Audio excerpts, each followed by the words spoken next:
আল্লাহ রাব্বুল আলামিন মুসা আলাইহিস সালামকে একবার ডেকে বললেন, মুসা, দুনিয়ার মানুষ 6টা জিনিস আমার কাছে চাই, আমিও 6টা জিনিস দুনিয়ার মানুষকে দিতে চাই। কিন্তু মুসা, দুনিয়ার মানুষের 6টা জিনিস আমার কাছে চাই, এই 6টা জিনিস আমি যে জায়গায় রেখেছি সেই জায়গা থেকে এই মানুষগুলি তালাশ করে না, সেই মানুষগুলি এমন জায়গা থেকে তালাশ করে যেই 6টা জিনিস আমি যেখানে রাখি নাই। মুসা আলাইহিস সালামকে এই কথা যখন আল্লাহ রাব্বুল আলামিন বললেন, বলার সঙ্গে সঙ্গে মুসা আলাইহিস সালাম আল্লাহকে বলেন, আল্লাহ, কোন 6টা জিনিস আপনি কোথায় রেখেছেন? কোথায় গেলে আপনার বান্দারা এই 6টা জিনিস পাবে?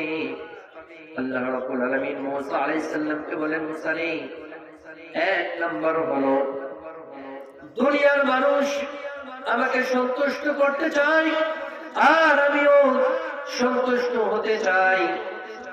সম্মানিত বন্ধুগণ, সবাই বলেন তো, আমরা যারা এই পৃথিবীতে আছি, আমরা যারা এখন আছি, আমরা সবাই কিন্তু চাই যে আমার রব, আমার মালিক আমার প্রতি সন্তুষ্ট থাকুক, আমি তাকে খুশি করি। কথা বলেন ঠিক কিনা?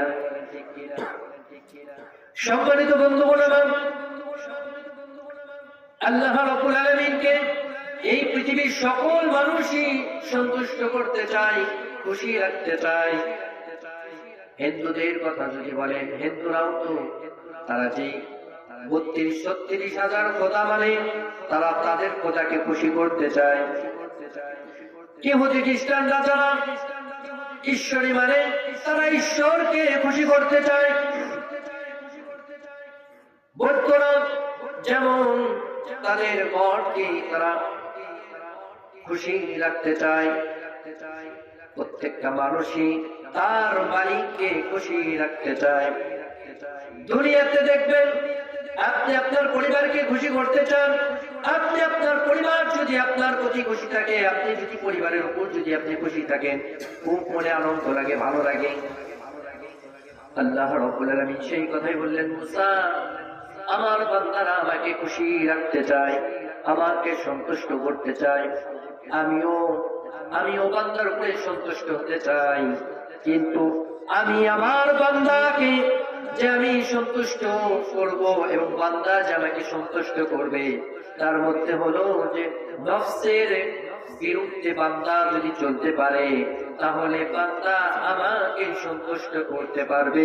কিন্তু দুনিয়াতে বান্দা তো নফসের গোলামির মধ্যে রয়েছে। আমরা পৃথিবীতে সবাই নফসের গোলামি করি। এখন বলতে পারেন, হুজুর কিভাবে? আমরা নফসের গোলামি করি কিভাবে? যেমন আমার আপনার নফসটা কিন্তু চায় এমন যে, আমার নফসটা চায় যে দুনিয়াতে একটু ভালো চলার জন্য, আমার নফসটা চায় একটু সুন্দর পোশাক পরার জন্য, আমার নফস চায় সুন্দরী মেয়ের প্রতি আসক্ত হওয়ার জন্য, আমার নফস চায় বড় বড় বাড়ি করার জন্য, আমার নফস চায় দুনিয়ায় শিক্ষায় শিক্ষিত হওয়ার জন্য।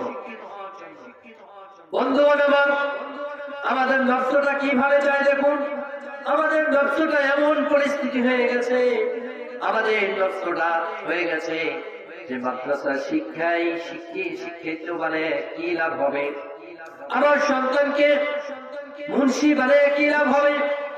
আমার সন্তানকে হুজুর বানায় কি লাভ হবে? আমার সন্তানকে বড় ডক্টর বানাবো, আমার সন্তানকে উচ্চ শিক্ষিত বানাবো, আমার সন্তানকে আমি বড় ইঞ্জিনিয়ার বানাবো, আমার সন্তানকে আমি বড় উকিল বানাবো, আমার সন্তানকে ব্যারিস্টার বানাবো। এরকম নিয়ত প্রত্যেকটা মানুষের হয়। কথা বলেন ঠিক কিনা? কিন্তু এই চিন্তাই ফিকির হয় না, আমার সন্তান তো বড় একটা আলেম হবে, আমার সন্তান বড় একজন মুফাসসির হবে, আমার সন্তান বড় একজন আলেম হবে। আমার সন্তান মৃত্যুর পরে আমার সন্তান আমার জন্য দোয়া করবে, আমার এই সন্তানকে এমন শিক্ষাই দিব যে শিক্ষার কারণে আমি মৃত্যু হওয়ার পরেও কবরের মধ্যে শুয়ে থেকে আমি নেক আমল পাবো। এরকম নিয়ত কোনো মানুষের হয় না।